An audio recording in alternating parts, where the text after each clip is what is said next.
মাত্র 2জন চিকিৎসক দিয়ে চলছে দেশের সব বন্যপ্রাণীর চিকিৎসা। আহত প্রাণীদের দ্রুত চিকিৎসা না দিতে পারায় বাড়ে প্রাণীর মৃত্যু ঝুঁকি। গবেষকরা বলছেন, বিভাগীয় পর্যায়ে আধুনিক হাসপাতাল গড়ে তোলা জরুরি। পরিবেশ ও বন উপদেষ্টা জানিয়েছেন, এরই মধ্যে চিকিৎসক সহ 52টি নতুন পদ সৃষ্টি হয়েছে। বরাদ্দ পেলেই নিয়োগ হবে। সুন্দরবন থেকে আহত বাঘিনীটি উদ্ধারের জন্য খুলনায় ছিল না কোনো প্রশিক্ষিত চিকিৎসক, তাই গাজীপুর সাফারি পার্ক থেকে নেওয়া হয় দক্ষ চিকিৎসক। এর আগেও সুন্দরবনে প্রাণীদের জন্য চিকিৎসক নিতে হয় গাজীপুর ও কক্সবাজার থেকে। এতে নষ্ট হয় সময়, বাড়ে মৃত্যু ঝুঁকি।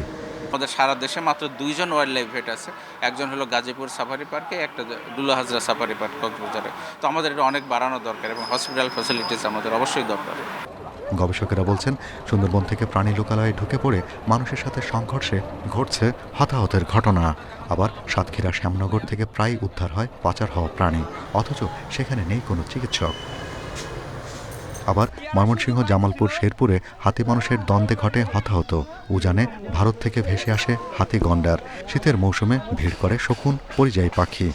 যে বাংলাদেশ বন বিভাগের যে ওয়াইল্ড লাইফ উইং বলে একটি অংশ তৈরি করার চেষ্টা করা হচ্ছে, সেটাকে সমন্বিতভাবে বন্যপ্রাণী বিশেষজ্ঞ এবং বন্যপ্রাণীতে শিক্ষিত এবং বন্যপ্রাণীতে প্রশিক্ষিত চিকিৎসক দিয়ে একটি শক্তিশালী দল গঠন করা হোক। পরিবেশ ও বন উপদেষ্টা বলছেন, বন্যপ্রাণী রক্ষায় কল্যাণ ট্রাস্ট গঠন হচ্ছে। বরাদ্দ পেলেই বিভাগীয় পর্যায়ে চিকিৎসক নিয়োগ ও আধুনিক হাসপাতাল নির্মাণ হবে।